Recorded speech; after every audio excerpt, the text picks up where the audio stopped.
Bob Murphy Show, episode 422.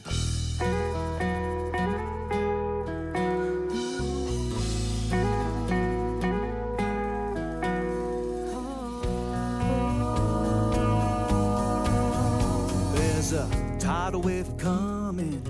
What you gonna do? Get ready for another episode of The Bob Murphy Show, the podcast promoting free markets, free minds, and grateful souls. It's your source for commentary and interviews, conducted by a Christian and economist. Now here's your host, Bob Murphy.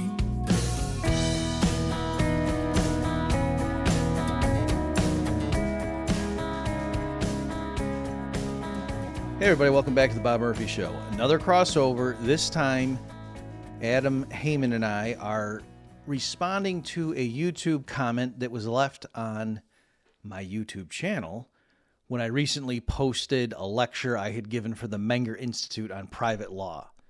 And the person's comment distilled a lot of criticisms of private legal systems that I've seen over the years. So I said that to Adam and said, hey, why don't we tackle this? It's a long conversation. Adam and I go a good hour and 20 minutes. We could have gone for 3 hours. But I really do think it flows nicely. And I promise I used different analogies and tried to make some of the points that you may have heard me make in other lectures on private law, or if you're familiar with my written material on that.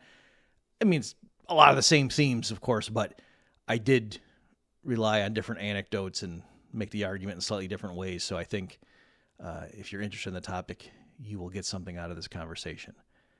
Here we go. Adam Heyman and I talking about a private legal system. How could it work? Hi, Bob. Hey, Adam.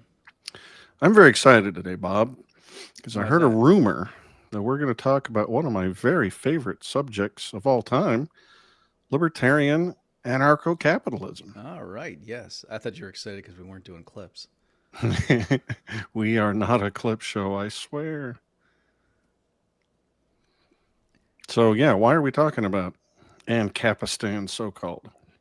All right. So, yeah, the context of this is I recently gave a talk for the Menger Institute, and they had an online course that they were doing, and they were talking about anarchy and said, hey, can you give a talk on that? And I said, sure. So I recorded that. And then I asked them, I'll give you guys, I won't scoop you, but once you show your people, can I upload it to my YouTube channel? So I did that. It was a self-contained talk on private law and private defense. And then one of the comments on my YouTube channel on that talk is what Adam's going to read you in a minute. And I saw that. So, this is a very common issue coming from minarchists. And so I thought this would be fodder for an episode. Absolutely. We'll put a link in the video description to that video and also to the Menger Institute, which is a new thing teaching Austrian economics and all sorts of other good things to the young folks. I think it's a pretty new organization, right? That you're a part of? I mean, I'm not, I gave them a talk, so I'm not like formally part of them per se. But then I will quit asking you follow-up questions that you were not prepared to deal with. I am. It's like the population of Iran. What does it matter whether they're new or old, or how old are they? You tell me. 2 years. I had. So what does it matter? What's 1 year, 3 years? I had Matt. Yeah, exactly. I've got the range. As long as you tell me the bullseye. I had Matthew Geiger, one of their young professors, on the show several months ago. I'll link to that discussion too. He had an interesting argument for how the state increases suicide in the universe that I thought was pretty interesting. Anyway, so let me just read Canada. It's pretty straightforward. Yeah, it's not called. How about they don't even call you? that. Yeah. They call it Tuesday. You've entered November, as they say, and there is no December. All right, so here is the complaint lodged on YouTube comments. Quote, there are some practical problems with this idea, especially when it comes to public safety. With no government-run prisons, police forces, or courts, criminals will group together, form gangs, purchase their own private property, and then use their financial resources to hire their own crony police and court services. There needs to be one set of laws protecting life, liberty, and private property rights, which apply to everyone living within a certain geographic area. This means that there needs to be a centralized authority that establishes and enforces the laws protecting people's natural rights. This is the only way for the non-aggression principle to truly flourish. I can say yes to minarchy, but I cannot agree with anarcho-capitalism. If it fails at the thought experiment level, it will definitely fail in the real world, end quote. Okay, so folks, Adam and I were chit-chatting before we started this thing, and if you think our conversations are boring when we're recording, can you imagine when we think, wait, it's not quite the quality that our listeners demand? And we think we could go for a long time on this. There's all sorts of, it was completely novel. Something just popped into my head, Adam, as you were reading it, as it occurred to me that, and you tell me, is this fair or unfair? There was a kids show that I used to watch where the kids would complain about something their parents would do, and then the guy would ask the audience, fair or unfair? And then the audience, Okay. and almost 9 out of 10 times, I think the kids in the audience agreed that what the kids' parents were doing was unfair. Amazing. Yes. So anyway, I was thinking, so he's big on minarchy. Okay, clearly the system that is being implemented all over the world right now is not anarcho-capitalism. I mean, if you want to, we can be generous and give, Somalia and a few other places that people would say, oh, if you don't like government, why don't you move to that place? Okay, so what 3 jurisdictions on planet Earth right now we might say are more anarchy than a state? Okay, and so that the state approach is clearly not working. Minarchy is not a stable system, right? So that the approach of let's have law and order, run by the state, that is clearly failing all over the place, even though the various places involved would all say that, oh yeah, we're not going to have a system where we have like 2 tiers of justice, where like the ruling elite have one set of rules that apply to them, whereas the common folk have a different set of rules. And that like if you're rich or powerful in some sense connected to the government, the police will let you get away with certain things, right? So what's motivating me going down this path is just him saying, criminals will group together, form gangs, purchase their own private property, and then use their financial resources to hire their own crony police and court services. All right. So if you said, does that description apply to anywhere on Earth? I think to varying degrees, you'd say yes, everywhere. Like even in the United States, it's well known that, at least certain types of people with connections or get away. I mean, as we're speaking, like what Epstein list? What are you talking about? Like that's the news right now as Adam and I are recording, folks, that's going out. Right. So clearly what he's saying is true right now. And, he could say, oh, well, it's because none of them are trying minarchy. I suppose that would be the move he would make.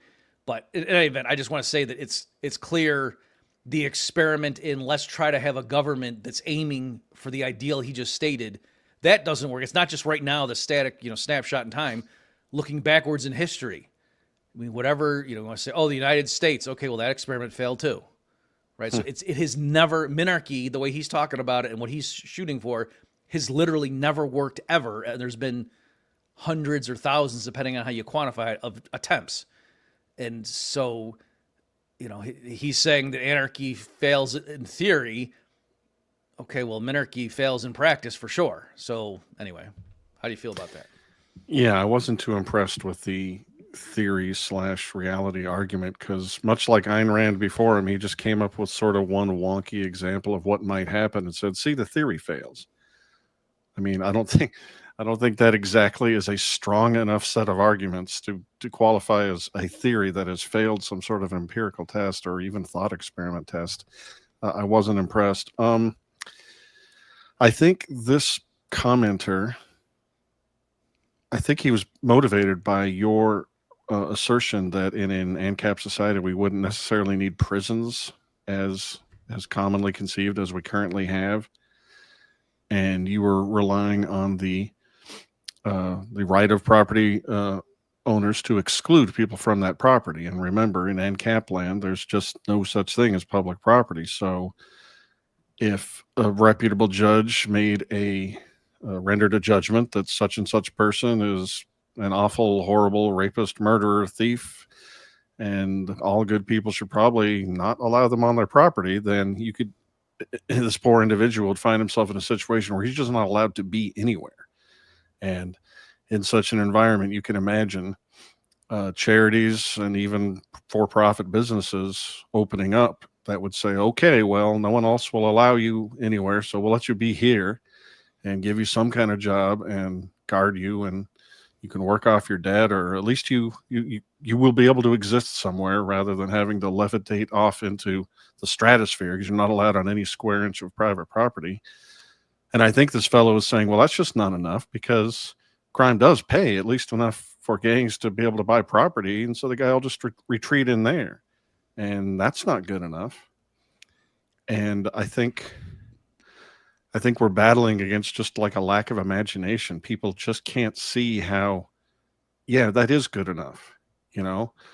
Like, isn't it kind of good that, let's say they were able to retreat into this little gangland, that they aren't allowed anywhere else? They have to stay on that reservation. And if they come out, they might get shot. And let's say they owed restitution. You could imagine a judge rendering an opinion that would allow a security company attached to some insurance company to go in there and, extract resources because it is owed and the judgment has been rendered. And who cares if they've got their own court? It's not regarded as reputable to anyone else in the society. So I think that's what was motivating it. That thing that there wouldn't be prisons, so therefore there wouldn't be. I think just reflexively, we've got a knee-jerk inertia to assume that the only way you can get law and order is with a sovereign. And so we just have to have one, and they can't see how you get order without a sovereign. Right. So let me just read this sentence in question again. So he says, folks, with no government-run prisons, police forces, or courts. So Adam, I'm fine, and I'll go ahead and respond to the tension you raised, because I think you're right in general. I think he was more focused on the with no government-run prisons as opposed to just like you made it sound like he's like, oh, there's no prisons. So but it's equivalent in terms of what we think he was putting emphasis on. But yeah, he definitely says with no government-run prisons, police forces, or courts, criminals will group together, form gangs, purchase their own private property, and then use their financial resources to hire their own crony police and court services. So clearly, he just to generalize, and again, folks, I picked this specific guy because I've heard this type of complaint all over the place for decades at this point, is to say, oh, yeah, market competition works for pizza shops and buying cars and computers and whatnot. We all agree that. But when it comes to the enforcement of laws and deciding who's going to end up in a cage, for one thing is there's to be a single set of rules. Like the rule of law just conceptually means there's just got to be one body. So how could you have competition? That doesn't even make sense. And we'll come back to that in a minute if you want, Adam. But then beyond that, right, to say if somehow you're going to be trying to harness market forces and have different companies with market share, like, wouldn't they just be battling it out in the streets or something? Or wouldn't it just be that the richest people, the companies are going to do whatever the highest bidder says? Or, if judges, wouldn't they just be selling verdicts?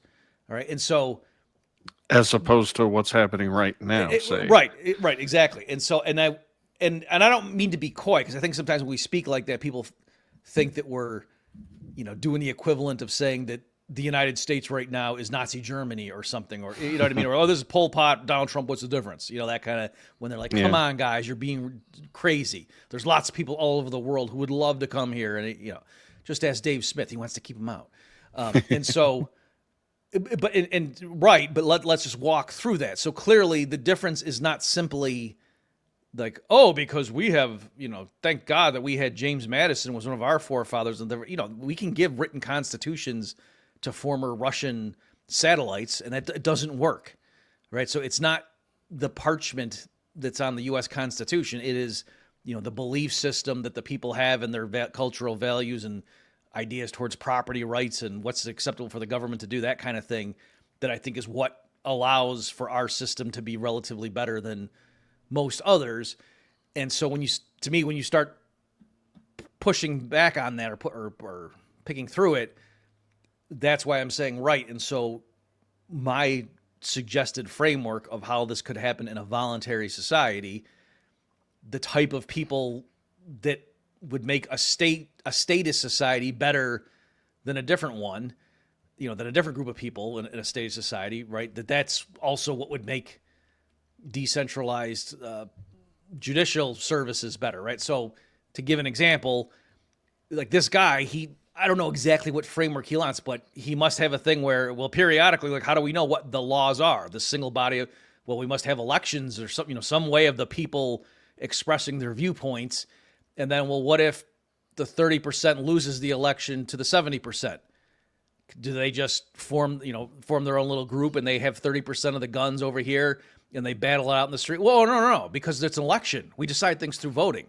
And so we all just agree that, hey, we're not going to, turn to guns if we don't get our way. And right, okay, and that's how, a democratic limited state can work if the vast majority of the population agrees. We might have differences on abortion. We might have differences on, tax rates and blah, blah, blah. And, we might even have different views on like how many innocent people how many guilty people should be set free in our judicial system such that we don't convict an innocent person, and then like the trade-offs and whatever. Yeah. But let's all agree that we're not going to use guns to solve these differences. We're going to use a peaceful, and I'm saying, okay, right. And so if you have a people that's willing to do that, why then, if you just had a competitive framework like the one I'm talking about, would they say, well, I don't care what's right or wrong. I'm just going to pay, and if I know some judge just sells his verdicts to the highest bidder, as long as I can outbid any likely person I'm going to face in his trial, and that's cool. Do you see what I'm saying? Like, you're like assuming a completely different population. The kind of people for which, last thing we'll say here, Adam, this guy's right that he can dream up a population for which the framework I'm describing, it wouldn't work. It would dissolve into rampaging warfare. But I'm saying if you take that same group of people and try to have them administer a limited night watchman state, that's going to be an even worse disaster. Exactly. Yeah, so that's what I'm trying to say. People in our camp don't make that point enough, that ultimately it's the culture of the people in the society that is going to determine what it's like to be in that society. And just as you can't go to Somalia and give them a piece of paper and say, here, this is how you run your constitutional Jeffersonian republic. You can't go over there and give them 18 Bob Murphy lectures and have them figure out, how to create a bottom-up legal structure and security services. The only reason our country isn't just an absolute hellhole is because most of us believe in sandbox ethics. You keep to yourself and you don't steal from other people. And that's really the big thing that keeps us a civil society. It's not government necessarily. That only works on the margins. Before moving on, let me just hammer that point home that I want to make sure people aren't misunderstanding. So I'm not merely saying, and Adam's agreeing with me, that, oh, hey, it's ultimately the culture and the political system's kind of irrelevant. No, I'm saying right. You're much more likely to contain abuse through a competitive, decentralized legal and judicial and police enforcement system. As in your example, the corrupt guy who bribed the corrupt judge. In our system, that just gets entrenched and we can't do anything about it. But in Ancapistan, we get to reiterate this game theory. People will become aware that this judge is corrupt and his reputation will go sink so low that in future no one else will agree to be arbitrated by him or judged by him. Yeah. So to give a mundane example, someone say, well, okay, how do you, in your society, Murphy, how do you figure out like who runs the pizza shops? Like how many pizza shops? You say, oh, it's open. It's decentralized. There is no authority in charge of that. Anyone wants to open a pizza shop, they can get the money to do so. And you say, oh, well, what if it just so happens that every single person selling pizza is just a crook and they will do everything they can to just steal from their customer? And yeah, you might say, but come on, like what if every single person who happens to go into pizza shop, retail, just is like one of the worst people around and just poisons people occasionally if he doesn't like them and just, uses real shoddy ingredients. You can't prove to me that that's literally impossible. Can you? And I would say, no. And then if he says, and so that's why we need to have the government pick one person to run all the pizza shops in order, and then we'll periodically have elections to make sure. You see how that would be stupid, right? And that's what this guy's doing when it comes to, the police and so forth. Yeah, we are a little bit hypnotized. I mean, I called it inertia a second earlier, but since we've only existed in this one structure, this one system, we can't imagine how order could come from any other source than one centralized authority figure. Um, Sometimes when I'm talking about anarchism and where law comes from, I'll say, look, people want different rules for different situations.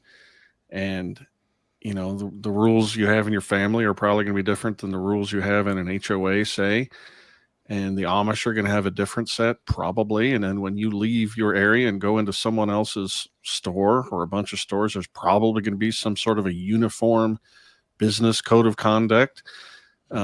Maybe there'll be 5 or 6, maybe 2 or 3. And you'll see the sign on the door. Oh, in here, I can't do this and that or the other. And there'll be a different one for different arenas in life, like, I don't know, the UFC or whatever, traveling to other areas. And I think people just can't conceive of something different, more dynamic than one overarching legal structure, rather than something that would be much more useful, which is, different, you actually physically signing on the dotted line and opting into a legal structure you're willing to abide by in different circumstances. And it's, there's something we've got to be able to do to break people out of the rigid mindset that makes them think that within a specific geographical area there must be only one lawgiver. That's, again, it's something we're spoon-fed that since we're infants, and we can't think our way out of that trap. It's vexing. Yeah. So I'm trying not to shy away from saying things I've said elsewhere because it bears repeating. But one thing, just to make sure people, to shake them out of that, is to say, if what you think we have right now with the state running the show is one set of laws that apply to everybody equally, that's not correct. And I don't even mean like the nod and a wink that the rich people have one set of rules. Like, I'm saying, no, even in a given, like, certainly everyone on planet Earth is not subject to the same rules, even though just about everyone on Earth is subject to a government. And so they say, oh yeah, I don't mean like we can have different jurisdictions. You can have different types of rule, but within each thing. And so, okay, in the United States, it differs from state to state, right? That in some states there's capital punishment, other states there's not. The speed limit's certainly different. There's all sorts of different laws, not just customs, that apply when you cross state borders. You say, oh, yeah, but that's still consistent with federalism. So, and you could keep pushing it down. So even right there, I'm just saying, even on their own terms, it gets pretty small. And so one way of saying, okay, well, fine, we stipulate that framework, and just in anarcho-capitalism, we think the ultimate unit, the sovereign unit, should be the individual homeowner, or whoever owns the building or something, and that's like, it's your own country.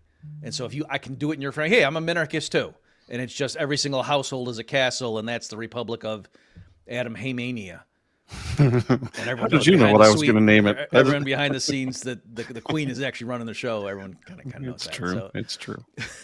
So that's one way of doing it. And they say, oh no, that's not what I mean. Well, okay, well, what do you mean? So I'm saying there's that element, and people, again, it's the sort of thing where if you think, no, that doesn't, we got to have more, bigger jurisdictions. Okay, well then why not all planet Earth? So are you in favor of one world government? No, that would be tyrannical. Okay, so I'm saying a lot of this stuff where they have these quick phrases they throw out, and you realize, no, it's okay if in some states abortion is legal. When I say okay, I don't mean it's optimal or something. I'm just saying we realize you can get along, and it's not that we all die because there's different rules that apply at different places. And then moreover, because what would the profit and loss test is what would spit out what the correct rules would be, in this kind of a framework. I know that sounds horrifying to people, but that's also why, like, you can go into a McDonald's anywhere around the world and kind of know what you're going to get. Right. And so likewise, if people would know, like, hey, I want to have contract enforcement, and you will go to that kind of a judge, and you kind of know what you're going to get, because it's the same principles that determine, what they produce for their customers. So it's weird. Yeah. People who are stuck in the minarchist framework or just the statist framework, they really don't have any power in their mental module that lets them see the power of just being able to say no to a particular institution. because we can't say it to our government. There's just nothing we can do unless we, I don't know, flee or, try and get citizenship in some other country. But think how much powerful it'll be, and what incredible protection against abuse it is to just be able to say, oh, well, this institution sucks. I'm not going to deal with it anymore. There are other people that want my business. It's very powerful. Sometimes I think like it wasn't really philosophical arguments or rights-based arguments that got gay people their rights in this country. It was will and grace. And I think we need something like that for libertarianism or anarchism. And Capistan, we need hundreds and hundreds of examples of a society such as the one we're envisioning, just working in the background, in narrative and books and TV shows and movies. I think people just need to see something working in a narrative structure that there's no calamity, in order for them to get the idea that it might be okay, that it might work. You know what I mean? Like right now, we just don't have anything like that. The only time you see the government not there, it's in a fiction. It's a dystopian. And are you saying we need a gay John Galt? Is that what you're saying? Gay Ayn Rand, maybe not. Yeah, maybe exactly something like that. I mean, I've read a few books. Hey, me too. In which something like an Ancapistan is sort of functioning, and everything's fine. You do get order, and you get competition in what the rules are, with the more than just the norms, the actual security services and laws, and exclusion is again a very powerful deterrent. So I just think we need more of that in stories. I don't know how that's ever going to happen, but I'm, as people may know, I dabbled and wrote a novel in grad school on that stuff. Am I right in saying, for whatever reason, the existing genre of that tends to be sci-fi? Yeah. So is that partly why it's handicapped, that it's always set, like it doesn't seem real? Yeah. When this is working for us, a sitcom will have Ancapistan as, the backdrop. And they won't even really be talking about the political structure, the legal structure, or whatever. It'll just be the way that's just how things are working within the characters. Mm-hmm. And they won't even focus on it. They'll be telling the gags or the jokes or the setups or whatever. So instead of a show about nothing, it'll be a show about anarchism. Exactly. You get to work on that, Bob. Yeah. Instead of central perk, it'll be decentralized perk. If you're Friends reference, folks. Okay. Yeah, very nice. Okay. I do like what you're saying there, and I think you're right. Let me just say one last thing on the principle, because it's such an important. I thought another analogy that you could say, hey, we can't have decentralized schools, right? You can't just have competing for-profit companies, or you might say, oh, it's a nonprofit, but you still got to meet the bottom line or something, right? Even if you're relying on donations from the church or whatnot. And, for all we know, they could be teaching different times tables or something. You need to have the state establish a single curriculum that, kids need to all be learning the same body of science and times tables. Otherwise, that'd be crazy, right? You have groups over here paying their teachers to teach kids division one way, and over here, they'd be teaching them with different answers. That'd be nutty. How could that work? You could see the fallacy there. And in fact, it's not simply that, the two are equivalent. It's that actually the way to ensure uniformity and that most of the children actually do learn, quote, the same body of math and science would be through a decentralized competitive system where no institution can compel the kids in that region to go to that school, where the parents ultimately can say, no, we'll homeschool. Forget that. Like, that really is the ultimate check, which perhaps paradoxically ensures that most of the system of the schools in that framework end up teaching, quote, the same thing. And they the might same just use thing different methods for narrowly enough to find. For things where we can all agree, it should be the same.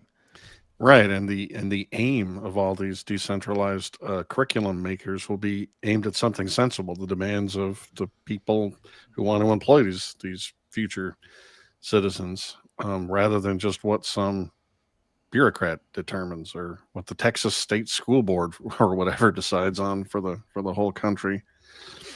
Yes. In the guy's just assuming it's a guy because it's a theoretician That's talking clearly about a guy. anarchy. It's Clearly a guy. I would obviously be a guy. stunned if the person said, "No, I'm a woman." I would say, "Were you born a guy?" And they might say, "Well, that's what business of that is yours." All I'm saying is that at 4-1 odds, I know which way I'm betting. Yeah, so I assume it's a guy. He clearly seems worried that in an ANCAP system, criminal gangs would become too powerful. And it's not that just, the guy could evade justice and hide out in his gang property. I think he thinks that the gangs, the criminals, would end up like outnumbering all the rest of us. Yep. And it's like, no, man, because this is America and part of Western civilization and we have a certain culture, most people don't want to just rob everybody.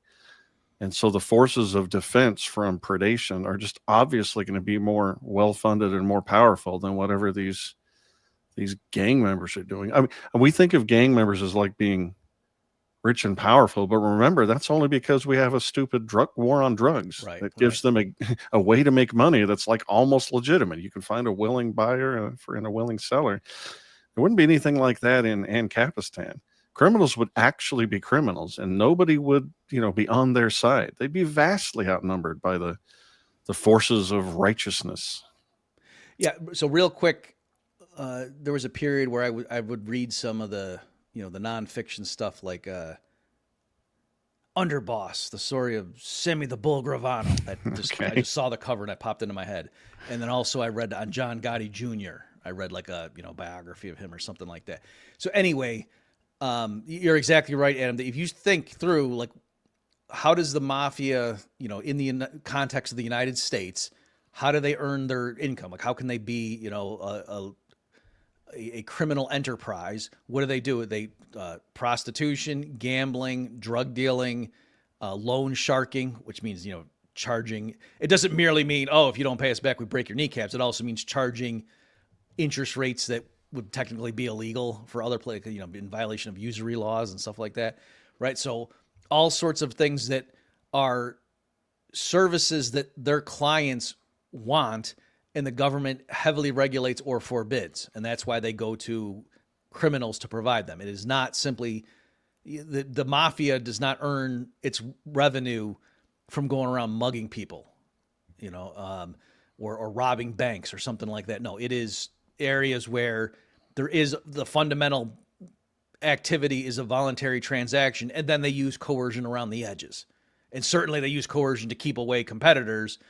But again, so if you had an anarcho-capitalist system where though presumably the profit and loss, it would not be illegal to engage in, quote, victimless crimes, then that stuff all goes away. And you have actual legitimate business people running those things, just like organized crime was in alcohol production during the 20s. And then once you legalize it, say what you will about the shareholders of Budweiser or Anheuser-Busch or whatever, they don't do drive-by shootings, right? So that's what you, and then also like just reading about, I think that I'm talking about John Gotti Jr. now and the stuff. They would do stuff like there were certain areas in New York, I forget, where, if he was in Brooklyn or where, I forget where he was.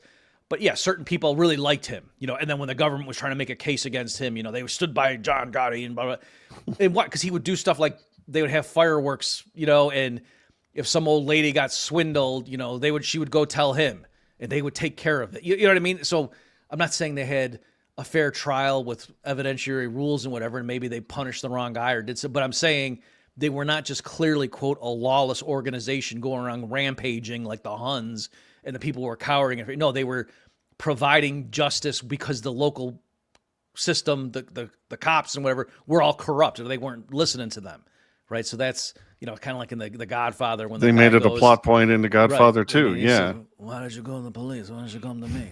And so anyway, I'm just saying that you're right. So the two-pronged thing, if the state didn't prohibit all that stuff, they wouldn't have that flow of funds. And then also, if the police and courts and blah, blah, blah were actually well-functioning providers of those services, then the people wouldn't turn to the mafia to say, hey, can you help me out here? Because I'm not getting justice over here, right? Just like they don't turn to the mafia and say, can you give me a good steak dinner? Because there's no steakhouses in this city worth a damn. Like, that doesn't happen. So yes, it's far from organized crime taking over in ANCAP society, it's the other way around. They would wither away.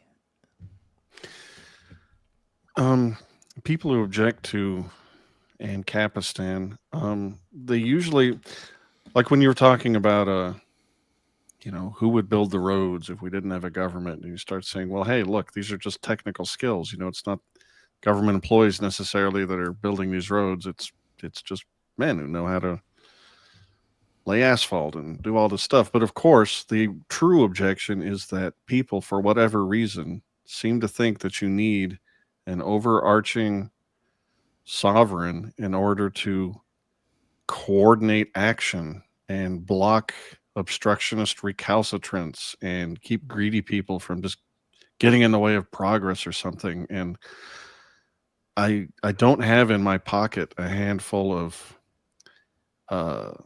intuitions to try and knock down those objections. Do you have any in yours? I mean, how can you make people see that absent a government coercive monopoly, we would want to get from here to there? There would be money in it, as well as other incentives to building these things and coordinating these things. Maybe they wouldn't look like the interstate highway system, but maybe that wasn't the right way to build, travel.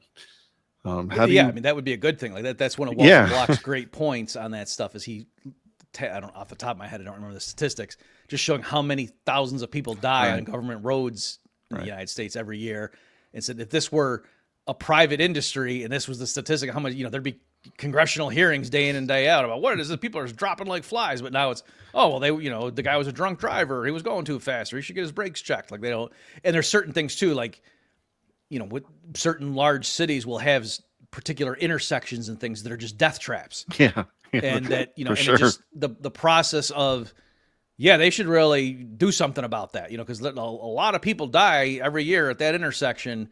And you just think through, like, if it's Atlanta or something, just all the committees and all the stuff that's got to happen before they go in and say, hey, maybe we should make this a 4-way stop, or whatever the fix is, put in another lane or something, put in speed bumps, whatever.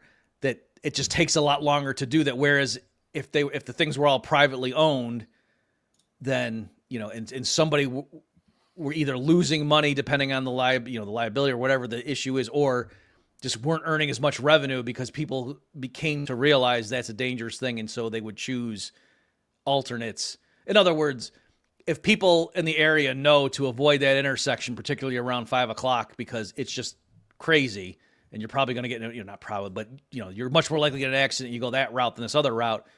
There's no city bureaucrat whose pay is $100,000 less that year because of that fact.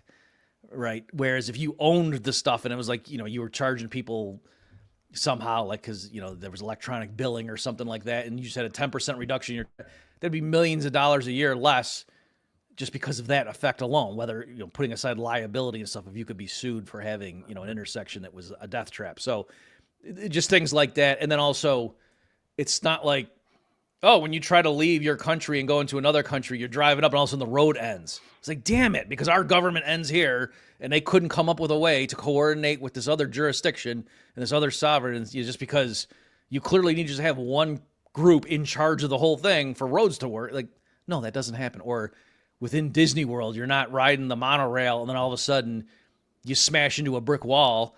Because how do a private business know how to make things work like that? How can you move people from here? It's crazy. Yeah, for sure. So many questions for you.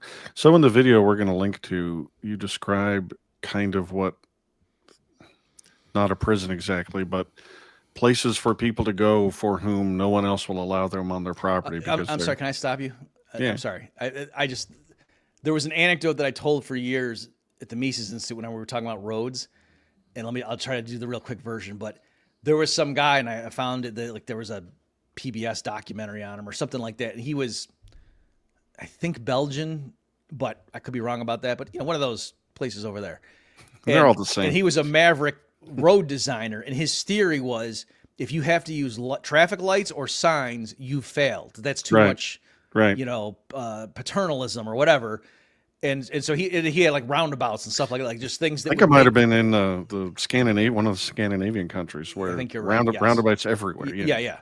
And here I'm telling the story to the kids at Mises U, and I say, And so there's this great video that I'll, give you guys the link or whatever, where he's talking to the reporter, like as they're making this documentary, he's explaining his theories. And so they come up to a roundabout that he designed, and you can see, that the people are coming real fast in, and then they're confused. And that's his whole theory. Like, you want the driver to be a little Slow bit down. Uneasy. Like, because this thing is, if you just think, no, the rules are in place such that I can zone out, I can be looking at my phone, I can be playing with the radio, because the signs and the lights are going to take care of that. You're not paying attention. That's how accidents happen. If something goes wrong and that signal doesn't get through to somebody, boom, that somebody dies, right? So you want people to be a little bit off put or whatever driving. So he's talking to the lady and he's going up to this intersection he designed, and then to prove to her, so I'm telling the kids, and to prove just how much he trusted his system, he turns around and starts walking backwards out into the traffic. Wow. And then I go, now he died, but still, the thing is, and so they would get a laugh, and then, but he didn't die. The cars just all went around him. So, and that's true. Like in this documentary, you do see the guy turns around, walks backwards, just steps off the curb right into the oncoming traffic, and he doesn't die because they're already slowing down. Because like, what the hell is this? You come up to a roundabout, you're not sure what you're doing and whatever. So, yeah, I saw that video just years ago now, but it's powerful. Yeah, you want a system that engages this thing here between your ears, not one where the driver just assumes the system's got it under control. I'm sorry, but the point is not to say, so therefore governments around the world should mandate that approach. No, it's saying have open competition. Maybe the way that we think roads are supposed to work in the United States, maybe that's a poor design, and that there's other things. I know actually in Massachusetts there's roundabouts all over the place, but I think they call them rotaries up here. Right. We don't even use the same word. There could be different words. How can that be? Like, shouldn't the federal government enforce one word for that thing? So the point being that, it's not a good thing to say, oh, all the roads need to be made the same. No, maybe hundreds of thousands of people die over the course of a decade that don't need to, because we locked in one design that actually there's a better design and we're just never going to find it now.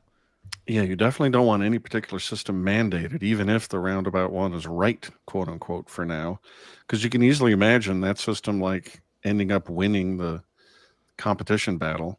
And then really, really quick, all of a sudden we turn things over to a highly centralized structure with like AI in control or something, where it is the case that the driver or the passenger doesn't need to pay attention at all. And you don't get these sorts of discovery processes with anything but free market competition. So I had a question about your the way you were describing prisons as sort of evolving from the fact that outlaws wouldn't be allowed anywhere. And it gave rise to this question. I can imagine entering into social contracts that are different, where I would be saying, okay, I agree that I'm going to do business, buy in exchange for you letting me walk in here and buy Twinkies at your 7-Eleven. I agree that if I rape your wife and murder your cashier, you can put me before a... Uh-oh, are you okay? I don't know what that was. Somebody came in and did not sign a consent form. if you're dragged off camera by a shadowy figure, we'll know what happened. It'll be a failure of the state. The It's state. not in Somalia where I'm broadcasting from. So still, tell my story. So do you see any problem conceptually with me agreeing to, something like, trial by jury, and then you can throw me in prison if I violate these X, Y, and Z things? I was wondering where the heck you were going with this. Yeah. Not that I doubted you. I just couldn't see. Because I can see that being... Right. I can see us getting there before we get to something as more evolved as what you're talking about. Okay, so let me just make sure we're not losing people. So very quickly, folks, what I did in my pamphlet Chaos Theory, which had the essay Private Law, is I was thinking through the issue of, like the vast majority of people, they're biased, but they're not monsters. In like when there's legal disputes that they can't resolve, an employer and employee, like it's, again, they want to be part of civil society and whatnot. And it's just, they're biased, self-interested, and they can't agree on stuff. And so that's the function of having a third party judge, is they both say, you know what, I think that, I did enough work and you owe me this back pay, and you say no, that my work was shoddy. we're not going to agree to this. Let's go submit to this arbitrator and we'll abide by his decisions because we got to settle this somehow. Okay, because I think I'm right, you think you're right. Let's go see what this guy says. And he's got a reputation for ruling in this area. 9 out of 10, approval ratings from thousands of different people who submitted their cases, right? But what about the axe murderer? That kind of stuff where it's not that he says, hey, you were against me killing your family, and you were the lone survivor, and why don't we just work this? Like, that's not, that model seems like it doesn't work for people like that. But then the problem was I had trouble like in this decentralized framework of competing legal codes and stuff like that and trying to get as much consent as possible in order for rules to be applied to you. It was like, well, if some guy's just going around and he's this rogue and he's not agreeing to anything, what do you do with that? And I felt uncomfortable just saying, well, in that case, as long as 4 Rothbardians agree, then you can go and send the paddy wagon and grab the guy and just make sure you don't hurt him too much. If you don't have, like, it was just so arbitrary. I was like, I can't. So I said, what you can do for sure that there's no dispute is you can say, if there's a guy like that, I don't want him on my land, right? And the more egregious his behavior, the more people that would just automatically say, yeah, get the heck off my land. And so then in that framework, I said, there would arise oases, the plural of oasis, either for-profit institutions or like, churches running things for the outcasts of society. We help you, brother, that kind of stuff, whatever. That would take people in and they would search them at the door and make sure they don't have shivs on them and stuff like that. But hey, you can come here and work and we'll monitor you. And if you're an engineer, we'll give you an internet connection. You can do stuff but earn your keep and blah, blah, blah. Right. Okay.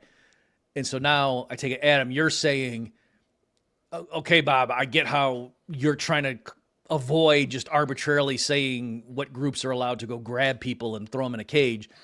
But could there be things that I did consent to where I did say kind of as a standing rule, if I'm convicted of a serious, violent crime by any of these reputable, and you could in the contract or in the pledge specify what do you mean by a reputable court and blah, blah, blah. And I have the right to appeal, but yeah. And you could have agreed to all that ahead of time.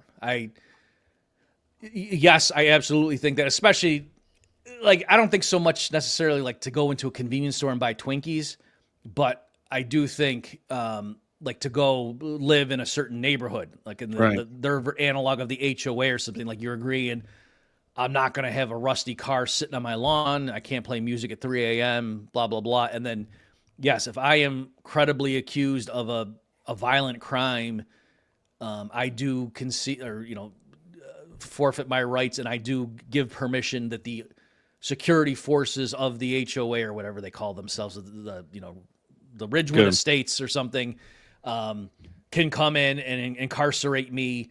I will be provided with legal counsel and blah, blah, blah. And, if they can't make charges stick, you know what I mean? So it would look like our thing where they can't just memory hole you. Of course. But it is the case that, if they accuse you of something really serious, like, the people show up and there's just blood everywhere in your next door neighbor's house. And there's video footage of a guy who looks just like you killing people that like, they can go grab you. And you've technically agreed to that ahead of time. That, if I ever find myself in this position, I'm giving them the right to grab me until my lawyer can come in and we can try to work this out to see, was that really me on the video? And if it is me on the video, then they can put me away for 10 to 15 years. Yeah, I figured that would be your answer. I just wanted to make sure. And now I kind of want to flip the question on its head. Mm-hmm. Let's assume nobody or the person in question never signed anything. And so he ends up in the situation where most law-abiding people, let's say he's an axe murderer or whatever, and he's 20, kills a 7-Eleven full of Twinkie eaters. Let's go lower healthcare costs. So if you think about it, if you do he's a hero. The Mercatus Center might favor cost benefit. I mean, are we economists or not? So let's say that he gets convicted and a judgment is rendered and it's pretty airtight, and so no sensible human wants him on their property, so he ends up in one of these oases institutions that you're describing. Your critic on YouTube sort of envisions the ANCAP system like being too easy on criminals because they could always just retreat to their own gang property or something, but I'm envisioning like maybe we could end up in a situation where there's just no path to redemption for these people. Because once you're outcast, how do you prove to, say, an insurer who would have to underwrite, your claim, and these people are risk averse. How would you ever get out of that situation? I mean, assume a path to redemption where the guy finds God and, 20, 25 years later, or the time period doesn't matter, but what path can this person have towards getting back into society that's sort of believable? Okay, this is, if I may claim You may. all due humility here, this is just the gorgeous element of my framework. I certainly came to this independently. Perhaps others have, I haven't seen it spelled out like this, but maybe other people have done it and I just missed it in Tannehill or something. But in any event, the way I'm envisioning it is like this: that yes, you're some guy, you went nuts, you killed a bunch of people. They've got you, video footage. There's no doubt that you did it. And so, yes, 99.9% of all the property owners in the region say you're not allowed on my property. You're going to starve to death. There's a few places, because even if you went to your house, let's say you have a house, I think that's what this guy's thinking. Like, oh no, you could retreat and maybe you and a bunch of other axe murderers all hang out in your clubhouse somewhere, Right? or even a farm. But unless you have enough pigs and stuff that you are self-sufficient, I mean, the power company can just shut off the power to you, and you got no internet. You can't get on Twitter. What are you going to do? Like, you're going to turn yourself in, I think. And so, again, like, just to say you can go to your own land, well, that's not doing too much if literally the whole community's boycotting you. So anyway, the way you get integrated in society is you go to one, and there's competition too, right? So it's not that you go in there and then the guards beat the crap out of you because you would just choose a different, what I mean? They're competing for your business, these places, because you're working in their walls under their supervision and they're earning money off of you. Like, that's their business model if they're for profit. Okay, so you're in a place like that, and then, the issue is, okay, so that's why you're there, and then aren't you just there for life? Well, no, you're there. The community, they might have different levels of restriction. So, a daycare is probably not going to ever let you in, period. If you, when you were younger, went nuts and with an axe and murdered 18 people. But some other, apartment complex for ex-cons might let you in, so long as there's at least one fraternal organization or an outright insurance company that says if he's convicted of a further crime, we will indemnify the victims up to $20 million. Yep. And then, but if nobody's willing to do that, then they say, no, you can't come here. You need to get someone to do it. And so then the answer is you have to find at least one organization that thinks you really are reformed. And if you're saying, but what if they can't? Well, we don't want those people out then. You know what I mean? You don't want it to be. So we need a system where some unaccountable bunch of bureaucrats interviews the guy for 10 minutes and says, I think he should be let back into society. Like, if it's literally that no one with their own money on the line would be willing to risk it because they think, no, we think there's too high a chance we might have to pay the $20 million to his victims, then you don't want that guy out. Precisely. Yeah, I was hoping I was lobbing you a nice slow pitch over the plate. That's me. Yeah, you cracked it. It's a metal bat, though. As I was listening to your video, of course it's metal. It made me think just how stupid and counterproductive the government probation system is. But in Ancapistan, the probation system would be so useful and dynamic and helping these, ex-cons transition. And it would actually be something that's communicating actual relevant information back to, say, an insurance company or the kinds of private institutions that are really interested in rehabilitating people. Exactly. And I don't mean that like, I really do as a Christian, and the power of mercy, and how I love Les Mis and stuff like that, and how the bishop shows Jean Valjean mercy, and that's what flips him. So that's really why I am so passionate about this. That the prison would not be a place where you would go to get raped and then hang out with other criminals who are more seasoned than you and who would teach you tricks and then say, okay, when we get out of here, we got a job lined up and come call us. You know what I mean? Like, that's what happens right now. It's just awful, right? In terms of causing more, I mean, it's a trade-off that, you don't want to go to prison, so some people stay straight because of that, but it's also like once you start going down that path, you can see how, the system kind of takes you and gets carried away, and it solidifies your life as a criminal. And so, this system, like you're saying, it's not merely that, you go there for lack of a better place. No, they could make more money.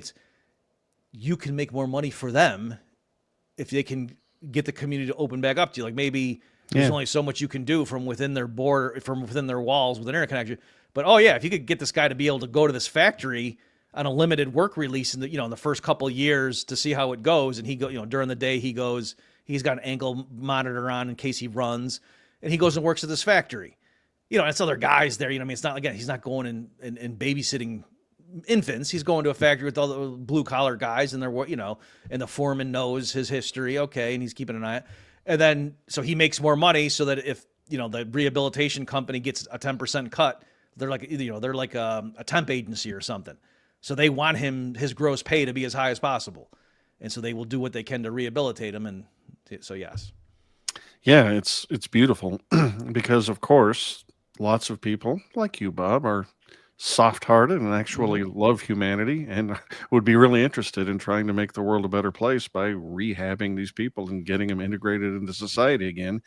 And so all the incentives of people like that would be coordinated through things like probation and these information transmission services, and they wouldn't just be bumping up against the intransigent state who's just got these dumb rules, and these dumb public employees are just following some bureaucratic thing where they don't really care if this guy gets out or gets better. And again, there would be competition, right? So I don't know what the best way to rehabilitate somebody is. No. Maybe there'd be different things, and maybe it's who knows what to do. So I think it'll end up being an MK Ultra type thing with LSD and brainwashing, but I don't know. it could be. A quick story. I went to it was the Institute for Faith, Work, and Economics. I don't know if I ever told you about this one, but it was anyway, we were sitting around and the guy was telling a story that he was watching some. So the people here, they were all like Christian or Jewish in terms of their faith. We were all economists or interested in that stuff. And so anyway, he was telling a story where it was some 60 Minutes or whatever, secular news documentary on prison recidivism, and they were interviewing these guys that made it out and they stayed clean or whatever, like they didn't go back, they didn't reoffend. And so they're interviewing the guys to see what are the patterns. In like the first three guys, I'm being loose and goose here with the facts, but this is the spirit of what the guy was telling he saw on this 60 Minute show. And like the first three people were like, oh yeah, I found Jesus, and then by the fourth one, the person said, yeah, religion aside though, what did the prison do to like, in other words, the interviewer didn't want to hear about like how anything else. Yeah. Anything else. That's funny. All right, I got a question for you that's not a soft, slow pitch down the middle. Okay. One of the hardest things for minarchists or statists to see is how a free society could handle big military problems, big invasions. And you were talking about it a little bit in your video that we're linking to. Mm-hmm. And you said something like insurance companies would be at the hub for this. They'd be on the hook for, how would insurance system, defend Manhattan, or how would they mitigate their damages, their risk assessment. And so you were laying out some things like, maybe they would have a bounty system for a large network of independent subcontractors for security services, where there'd be a bounty for, incoming aircraft or infantry and as you were describing it sounded pretty good, and you got a lot of competition in that system, which you were touting. But it made me wonder if you weren't overlooking the benefits that come from vertical integration in some industries. And if it did make sense to have the insurance company and then some military attached to it, that's where it's not just being contracted out and giving bounties, but it's in the vertical structure of one company, you start to wonder if that makes economic sense, just from just from an economic analysis. Do we get closer to running into the danger that Robert Nozick warned us about in like Anarchy State and Utopia, where he just assumed that you'd end up with bigger and bigger military conglomerations such that they become warlords, and then one of them would take over and we're back to a government, or is that just too big a question? Okay, so let me try it like this. I'm being Michael Malice in this episode in the sense that instead of me answering it the standard way, I'm going to try to do a Good. zinger and whatever. Good. And hopefully annoy you. So, yeah, Before you answer, yes. you did also throw a nod in that video that, again, we're linking to crowdsourcing big defense projects in a way that, you know, your credit card doesn't get dinged until a very big number gets there. And just want to throw that out there as a very unique. There's a lot of once you get the government out of the way, there's a lot of unique ways to organize and fund things.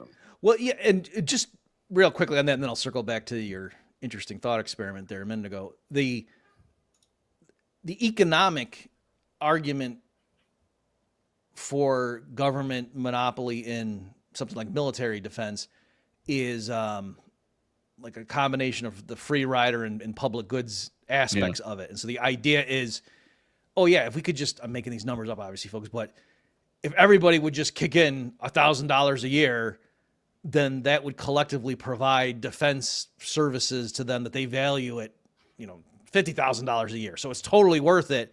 But the thing is, you can't have the market provision of that, because if enough people are kicking in so that you know you're not going to get invaded, then it's in your narrow interest to not contribute anything. But since everybody thinks that, you know, I say, okay, but if the disparity is really that big, that it's, you know, 1,000 or whatever I say, 50 to 1 payout in terms of the value of what you're getting versus your contribution, there's all sorts of mechanisms you could use to get around that. And besides just, no, everybody kick in, and if we get enough, we're defended, and if we don't get enough, then we're not, then we all get invaded and we all speak German.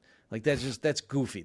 In other words, there's all sorts of mechanisms to get around that issue besides, and so therefore we need to have Articles of Confederation. You know, like that's goofy. Okay. It does seem like the laziest way to handle any especially problem. You know, in modern times with, you know, the internet and credit card and options contracts and all, you know what I mean? Like, it's just like, I could see how you could say in 1880, yeah, you needed something that you and I would say, oh, that's a government, like to do it just technologically or whatever. But nowadays, no, you don't need that, especially for a bustling society. And like, again, is like Afghanistan has shown, you don't need to spend that much to repel a really bigger, more well-funded army. And so the idea that Manhattan's going to get taken over by some external force when they've got trillions of dollars of wealth sitting there, like they just spend, you know, 0.1%, and they could easily repel, because yeah, they're not trying to take over the world and keep the shipping lanes open. All they're trying to do is say, we're going to make it so if you try to invade us, it is going to be so costly, you're going to say, no, we'll just trade with them. Okay. So anyway, back to your thing. Yeah, let's bite the bullet and just say, yep, through economies of scale and whatever, and this one insurance agency, they're just really good, and they hire the best snipers and blah, and they just keep gaining market share because they're, you know, it's the kind of thing where once they get to be the biggest one and they provide really good customer service and, you know, their billing's reasonable and whatever, they just, if it makes sense for them to have 30% of the market, well, then it should make sense for them to have 60. And then clearly they're going to have 80. And then, you know, then basically everybody's working for them. And so then they're going to say, aha, now that we've finally done this, now we're going to turn and we're going to institute, you know, a 30% income tax, and we're going to, you know, say you have to buy Obamacare, and we're going to, and so even there, notice the worst thing is, and what if they ended up giving us the system we have right now? Wouldn't that suck? So let's have the system right now to make sure that doesn't, you know what I mean? So it's kind of goofy that we're going right to the tyrannical system when, you know, by many metrics, we have that right now. But okay. So then I want to say, oh, well, in that case, you know what my answer is? The people would just say, every 4 years, we're going to have a popularity contest, and we're going to pick who's in charge of this. And they're going to say, damn it. Because before we had this system where it was voluntary customer contracts, but now the public is insisting on voting, and that's how they're going to contain us. Foiled. I would have gotten away with it too if it hadn't been for you meddling Democrats with a small d. Yeah, I think you could see, well, that wouldn't work, Bob. Right. And so why is your solution to that problem to say, let's have minarchy? It's, if you just admit it, that won't work. Why would, you know? Yeah, the answer to the question, I think, is embedded in that series of hilarious jokes. It's like the biggest impediment to just the big insurance company's security company turning into a warlord is the fact that you've got a populace who just thinks that's illegitimate. Because once you sweep away the public's belief in the legitimacy of some central government. Once you take that away, well, people just aren't going to go for it, and that's the biggest thing that would let him. I mean, can you imagine the actual force of arms it would take to pacify all of America? No Right. matter how big your defense company was. Yeah, it's again just to make sure. Let me try it a different way, less cheekily. Is you say, oh no, but Bob, right now with our system, it's not just that you've got the Leviathan state and then we try to have election. No, we have checks and balances because right, and we're starting by stipulation from a system where we don't just have a bicameral legislature and the executive, judicial. No, we've got where originally the entire police force is split up perhaps among 1,000 different little companies, and there's thousands of judges who all are competing with each other for market share, and and there's different legal codes that are very similar. Like murder's illegal everywhere clearly, but there's different shades and blah blah blah. It's this splintered, fractured system where it's all decentralized, and there's thousands of power centers all jealously competing with each other. And then you're saying, yeah, but isn't it possible that step by step one subset of them just keeps striking deals and or wiping out competitors until it just keeps growing, and then takes over?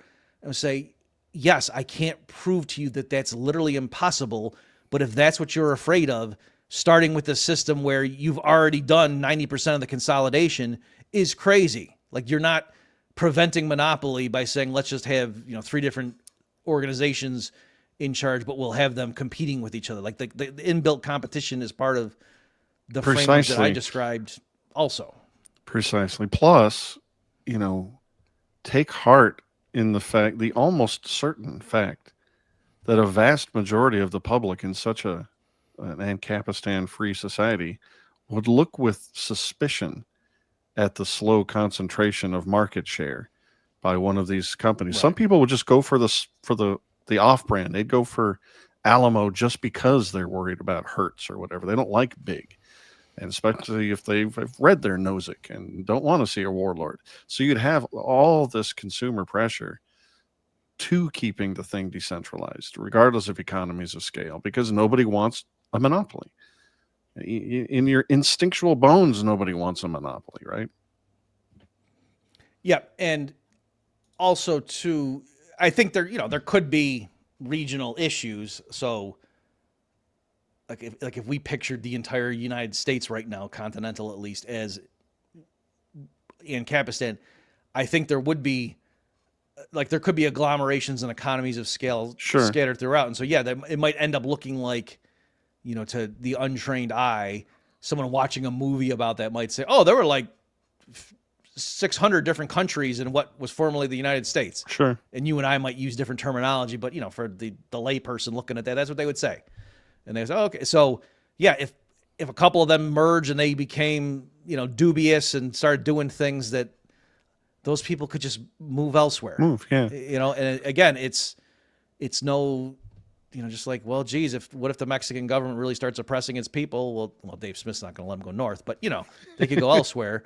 So anyway, I'm just, again, it's redundant as long at this as, point, but as long, yes, people can do bad things, and just having a bunch of rules written down somewhere is not going to stop them from doing it. But all the mechanisms in place by which you think you're going to contain your state will apply all the more so with decentralized market competition.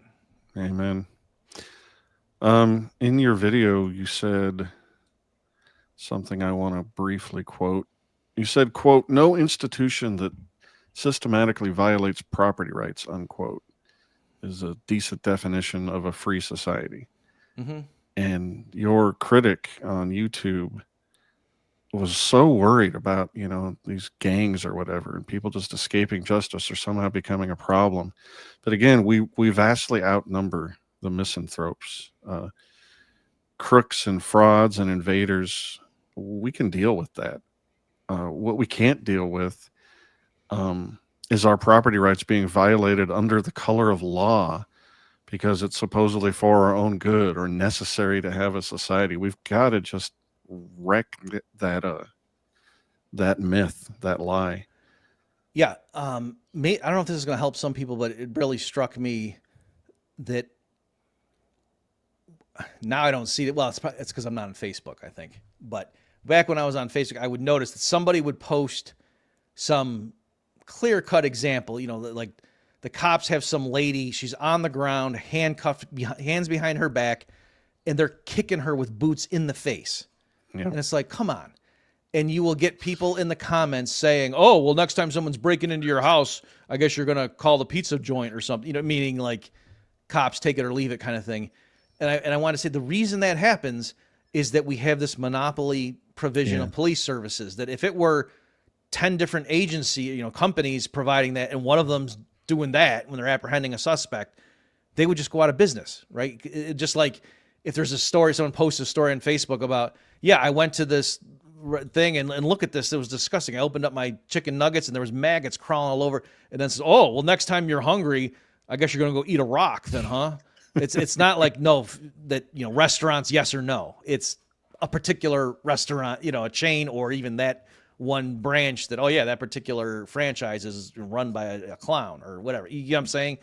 And it's because there's competition, so we don't think you have to choose between restaurants, yes or no, the way people do think they have to choose between police, yes or no. Yeah. Again, it's because we've been educated in government schools for 100 years, and our society is just steeped with statism, such that if you criticize the guy in the steel-toed boots just stomping the head of some defenseless lady, well, I guess you just want barbarianism and crime running rampant because clearly the system we have is the only way we can handle these problems. Let me tell you another one. It's just, to this day, it blows my mind that this happened. So New York City, it was Abner Louima. Did that make? Do you know that case? This was like late 90s, I think. So he was I think he was a Haitian immigrant or something. Don't tell Jeremy Kaufman, but and I don't know what he was in custody for, but maybe he had I'm kind of filling in some details. The spirit of this is certainly correct. Do you know what his IQ was?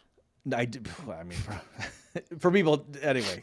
Adam and I are doing inside jokes here. Okay, we're like poking fun of this other guy that's got strong views on IQ. So anyway, and by strong, I don't mean well supported necessarily.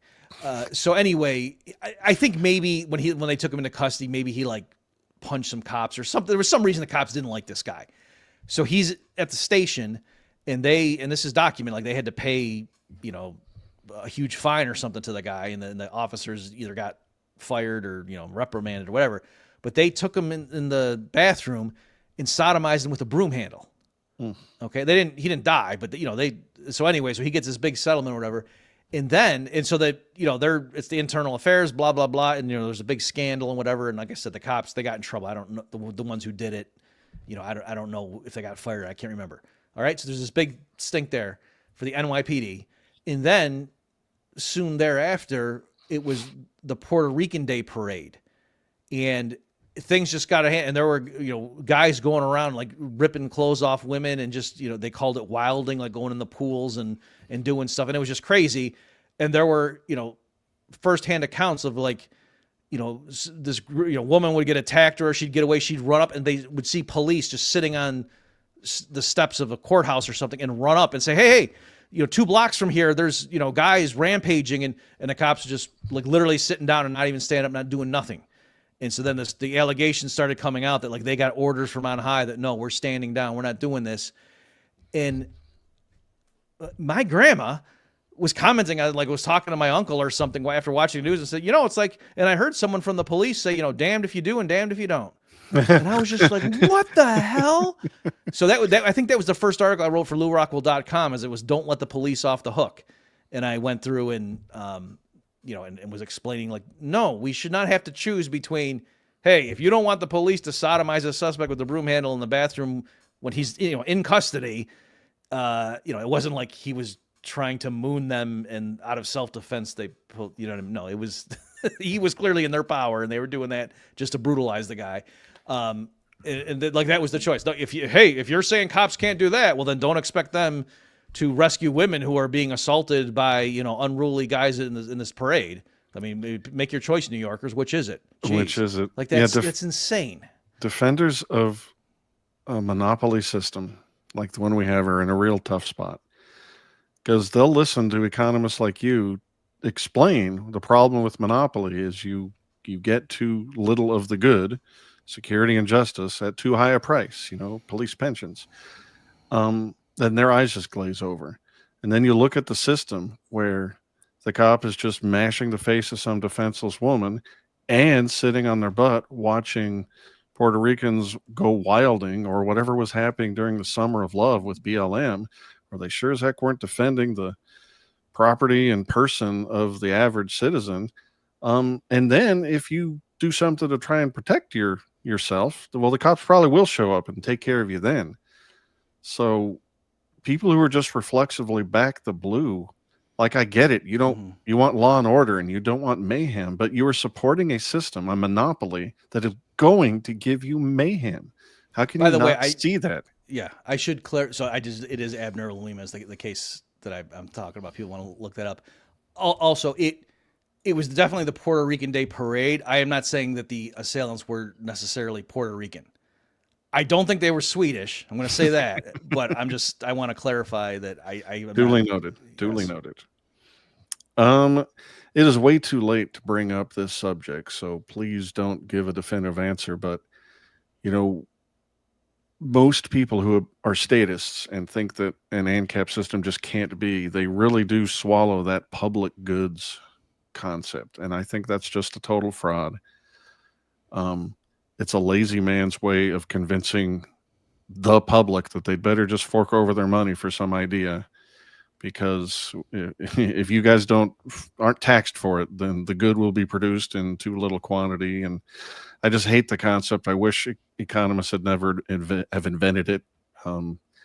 It's obviously arbitrary. Specific examples of things that are public goods you could see provided in a free market. And when at the end of the day, I just think it's an illegitimate concept, and I want it stabbed to death and burned with fire. Yeah, when I was younger, I probably would have been more sympathetic. But yeah, the older I get and the more I see, I think it is true that economists in general, especially in the 20th century, are very smart guys, mostly men, very, mathematically inclined or whatever. And yeah, they have strong political biases, things that they want the government to do.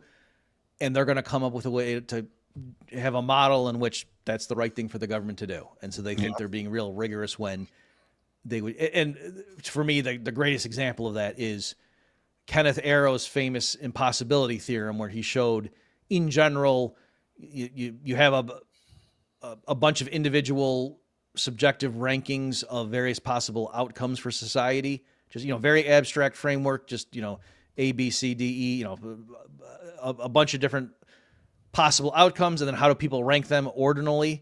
And then he just showed, if you're trying to map from that set of the population's rankings to a social welfare order, and one thing that represents society's ranking, and presumably you would think as a Democrat with a small d, that surely the way the individuals feel about the various outcomes should have some bearing to how society does, right? And he came up with a very broad, very loose list. The way the story goes is he was just trying to rule out crazy mappings. And so he said, like, for example, if every single person in society prefers A to B, then the social welfare ordering should prefer A to B. Stuff like that, right? And there shouldn't be intransitivity, right? So if the social welfare ordering says A is better than B and B is better than C, it shouldn't say that C is better than A, because that doesn't make any sense, right? So he was just going through real things. Some of them were a little bit technical and it's hard to convey here, but when you understood what he was saying, I was like, yeah, that's pretty reasonable. And then, so he showed, and then one of them was non-dictatorship. And this was a very loose, very light condition, just said, it shouldn't be the case that there's one individual that no matter what his orderings are, that's always identical to what the social orderings are, right? So it's okay if in a particular instantiation that, the way he orders every last little thing is exactly what, it just can't be that that's always going to be the case, the way that whatever the mapping, right? That seems pretty straightforward.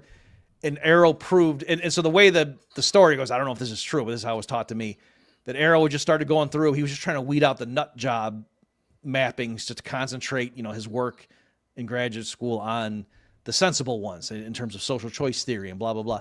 And so he's going through and proved, oops, he was left with the empty set.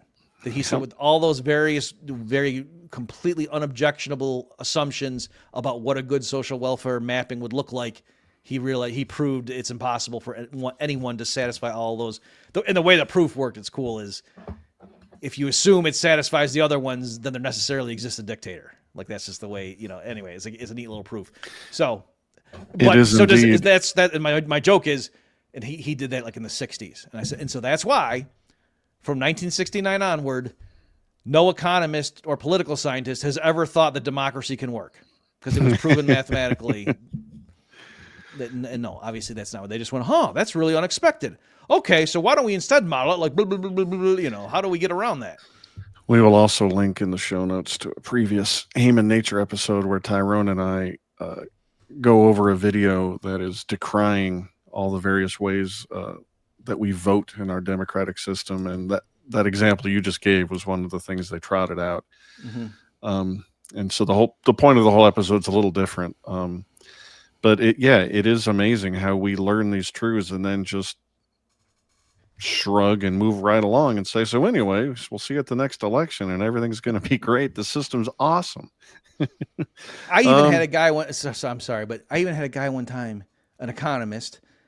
Shoot, I forget what the original thing was, but he and I were arguing about something over email, and we were lightly going back and forth. I forget what it was.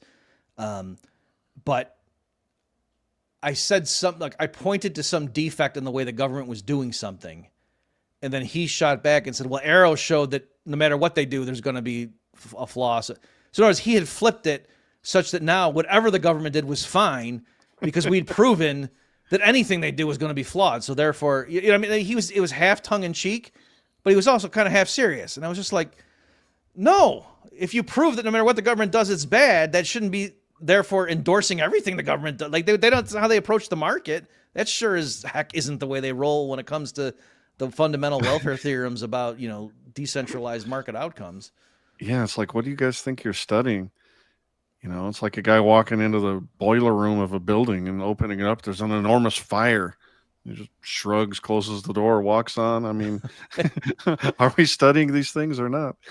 I've run out of my questions. Okay. So I'm wondering, is there any final words you have for this critic of yours who was kind enough to watch your video and leave you a comment?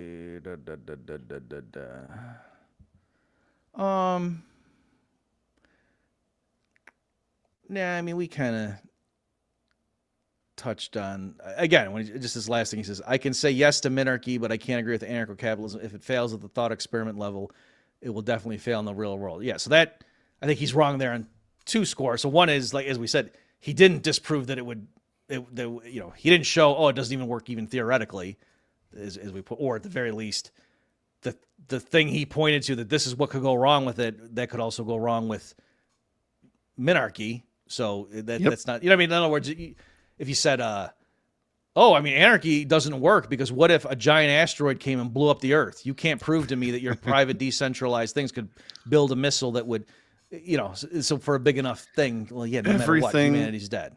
Everything except the status quo state has to battle against utopia or it loses. So, so there's that element, but then also when he's saying, minarchy, again, I would say, all right, minarchy, like, I would think, if anything, the anarchy, what it could have in its favor is it hasn't really been tried very much.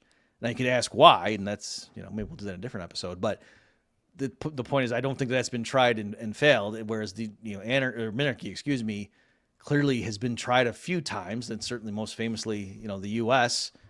And people always come, see, the thing we got wrong was and okay, but again, we're ultimately, I think we're all kind of doing the same thing.